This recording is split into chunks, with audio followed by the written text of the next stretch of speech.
Welcome to hybrid BTech YouTube channel. నేను మీ Sivaprasad, assistant professor EC department. Third యూనిట్కి సంబంధించినటువంటి షార్ట్ ఆన్సర్స్, ఒకసారి short answer questions, long answer questions ఒకసారి try చేద్దాం. ఇప్పుడు షార్ట్ ఆన్సర్ క్వశ్చన్స్లో first one, define gain margin and phase margin. Very important question. In షార్ట్లో very important question. Gain margin calculate చేయడం ఏంటి, ఎట్లా డిఫైన్ చేస్తారు, ఫేజ్ మార్జిన్ ఎట్లా చేస్తారు. దీనికి ఈక్వేషన్స్ ఉంటాయి, రెండు ఈక్వేషన్స్ ఉంటాయి, very simple equations. You have to remember it and solve the problems also. ప్రాబ్లమ్స్లో కూడా ఇట్లాంటి క్వశ్చన్స్ ఎక్కువ అడుగుతాడు. గెయిన్ మార్జిన్ ఏంటి, ఫేజ్ మార్జిన్ ఏంటి అని అడుగుతుంటాడు. నార్మల్గా అయితే లాంగ్ క్వశ్చన్స్లోనే ఒక క్వశ్చన్ ఇచ్చేసి దాంట్లో గెయిన్ మార్జిన్ ఫేజ్ మార్జిన్ కలిగి ఉంటాడు. లేదు అంటే షార్ట్లో ఇవ్వాలనుకుంటే ఇట్లా ఇవ్వచ్చు డెఫినేషన్ వైజ్గా. And next, procedure for magnitude plot for Bode plot. Magnitude plot అంటే ఏంటి? First of all define magnitude plot. Magnitude plot అంటే ఏంటి, దాని ప్రొసీజర్ ఏంటి, ఎట్లా డిఫైన్ చేస్తాము, ఎక్కడ చేస్తాం ఈ మ్యాగ్నిట్యూడ్ కానీ ఫేజ్ కానీ బోడే ప్లాట్లో. ఓకే, సో ఒకవేళ బోడే ప్లాట్ నుంచి ఇంకేదైనా అనొచ్చు. అండ్ ఎక్స్ప్రెస్ ఫేజ్ ప్లాట్, ఇందాక చెప్పినట్టు మ్యాగ్నిట్యూడ్ ప్లాట్, ఫేజ్ ప్లాట్ ఎట్లా ఎక్స్ప్రెస్ చేస్తాం అనే దాని గురించి question. And next, what is corner frequency. Corner frequency అంటే ఏంటి, దానికి ఏంటి టిప్స్ ఏమున్నాయి, అవన్నీ కూడా చిన్న ఈజీగా ఉంటాయి, ఒకసారి చూడాలి. Okay, next, what is polar plot. Polar plot అంటే ఏంటి? ఈ పోలార్ ప్లాట్ని ఇంకొక నేమ్తో ఏమని పిలుస్తారు, ఇంకేమని పిలుస్తారు? Can you guess anyone? Okay, so ఆ పోలార్ ప్లాట్ని ఎట్లా చేస్తామనేది మీరు కామెంట్లో చెప్పొచ్చు. Next, what are the frequency domain specifications. Frequency డొమైన్లో ఏమేమి స్పెసిఫికేషన్స్ ఉంటాయి అవన్నీ కూడా ఖచ్చితంగా నేర్చుకోవాల్సిందే. చిన్న డెఫినేషన్స్ ఉంటాయి, ఈక్వేషన్స్ ఉంటాయి, చిన్న ఫార్ములాస్ టైప్ ఆఫ్ ఉంటాయి, అవన్నీ కూడా నేర్చుకోవాలి ఖచ్చితంగా.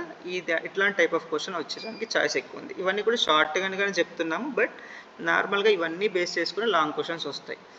Okay, next, what is the frequency response. అసలు ఫ్రీక్వెన్సీ రెస్పాన్స్ అంటే ఏంటి, ఎట్లా డిఫైన్ చేస్తాం, అది important. And next, what are the advantages of frequency response analysis.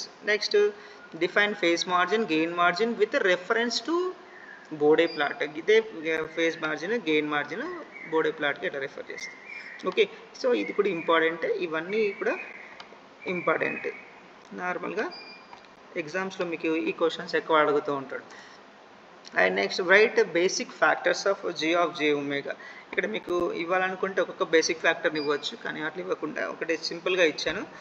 Right basic factors of G of J omega. Basic factors అంటే ఏంటి? Constant gain K కావచ్చు, integral factor కావచ్చు, డెరివేటివ్ ఫ్యాక్టర్ కావచ్చు, first order factor in denominator కావచ్చు, first order factor in numerator కావచ్చు, quadratic factor in denominator కావచ్చు, quadratic factor in numerator కావచ్చు. ఇవన్నీ కూడా ఈ 10th క్వశ్చన్కి సంబంధించిన క్వశ్చన్స్. ఇవన్నీ కూడా యాక్చువల్గా 3 మార్క్స్ క్వశ్చన్స్. ఇందులో నార్మల్గా క్వాడ్రాటిక్ ఫ్యాక్టర్ ఎక్కువ రిపీట్ అవుతూ ఉంటుంది.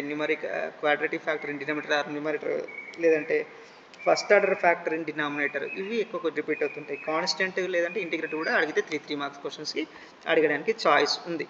కాబట్టి దీనిపైన ఎక్కువ కాన్సన్ట్రేషన్ చేయండి. ఇది తెలిస్తే దీంట్లోనే మనం మ్యాగ్నిట్యూడ్ ఎట్లా కనుక్కోవాలో తెలిసిపోతుంది, దీంట్లోనే మనం ఫేస్ ఎట్లా క్యాలిక్యులేట్ చేయాలో కూడా తెలిసిపోతుంది ఒకసారి చూస్తే. కాబట్టి ఇవన్నీ క్వశ్చన్స్ కవర్ చేయాలంటే ఫస్ట్ మనకి ఈ బేసిక్ ఫ్యాక్టర్స్ ఏంటి, ఎట్లా డ్రా చేస్తామని తెలియాలి. ఇది important. And next 11th one వస్తే, define phase cross over frequency and gain cross over frequency. ఎట్లా ఫేస్ క్రాస్ ఓవర్ ఫ్రీక్వెన్సీని ఎట్లా డిఫైన్ చేస్తాము, గెయిన్ క్రాస్ ఓవర్ ఫ్రీక్వెన్సీని ఎట్లా క్యాలిక్యులేట్ చేస్తామని ఈజీగా తెలిసిపోతుంది.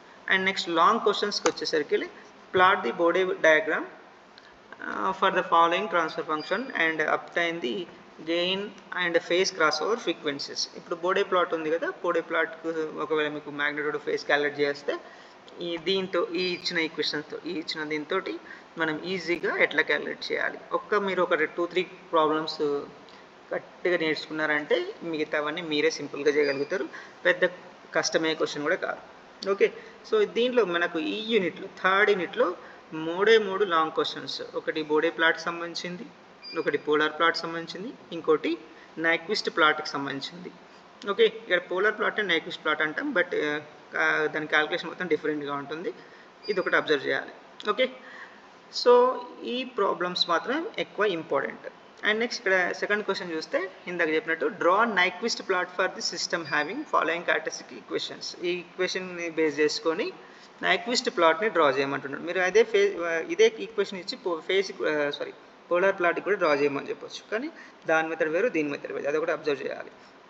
And next sketch the polar plot for the following transfer function, determine phase margin and gain margin. ఇక్కడ గెయిన్ మార్జిన్ని ఫేజ్ మార్జిన్ ఎట్లా క్యాలిక్యులేట్ చేస్తారు, ఓకేనా.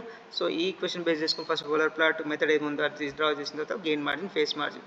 సో మెయిన్గా ఈ 3 క్వశ్చన్స్లో 4 మీరు చూడాల్సింది ఏంటంటే బోడే అండ్ నైక్విస్ట్ పోలార్ ప్లాట్లలో మీరు ఎగ్జామ్లో ఖచ్చితంగా గ్రాఫ్ పేపర్ పైన డ్రా చేయాలి. ఏది మీకు వచ్చే అవుట్పుట్ని క్యాలిక్యులేషన్, ఆఫ్టర్ క్యాలిక్యులేషన్. అన్నిటిలో కూడా అన్ని చిన్న చిన్న స్టెప్స్ ఏం లేవు, అన్నీ కూడా నార్మల్గా పెద్ద పెద్ద స్టెప్సే ఉంటాయి. మినిమం ఎంత తక్కువ అన్న 20 మినిట్స్ అయితే ఈ టైం తీసుకోవడం జరుగుతుంది. మీకున్న టైం తక్కువ టైంలో మీరు అన్ని క్వశ్చన్స్ కవర్ చేయాలి కాబట్టి ఖచ్చితంగా మీరు ఏం చేస్తారంటే మీకున్న టైంలోనే గ్రాఫ్ కూడా డ్రా చేయాలి. మీరు ఒకవేళ ఫ్యాకల్టీ ఎవరైనా మీకు గ్రాఫ్ ప్రొవైడ్ చేయకపోతే you can ask to the ఇన్విజిలేటర్ని ఖచ్చితంగా గ్రాఫ్ పేపర్ అడగాలి. ఒకవేళ గ్రాఫ్ పేపర్ ఇవ్వడం కుదరకపోతే మీరే మీకున్న పేపర్లో స్కేల్ నీట్ స్కేల్ తోటి డ్రా చేసి వేవ్ ఫామ్స్ అవన్నీ కూడా డ్రా చేసి చూపించాలి. ఇది ఈ థర్డ్ యూనిట్లో మెయిన్గా. అండ్ నెక్స్ట్ రూట్ లోకస్ కూడా అంతే, సెకండ్ యూనిట్ అయినా కూడా అంతే. రూట్ లోకస్ డ్రా కూడా అట్లా చేస్తాం, ఓకే. ఈ 4 అంతే ఉంటాయి. And next explain relation between time and frequency response analysis. Relation ఏంటి, టైమ్ అండ్కి ఫ్రీక్వెన్సీ రిలేషన్ ఏంటి, ఇది very important question, okay. So ఇవి ఈ క్వశ్చన్స్. అండ్ నెక్స్ట్ 5th వచ్చి state and explain Nyquist stability criteria. ఈ స్టేట్ ఏంటి, నైక్విస్ట్ స్టెబిలిటీ క్రైటీరియా అంటే ఏంటి, దాని గురించి ఎక్స్ప్లెనేషన్ అనమాట.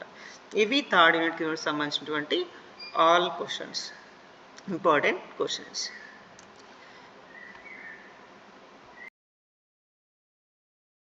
Subscribe and share my videos. Thank you everyone.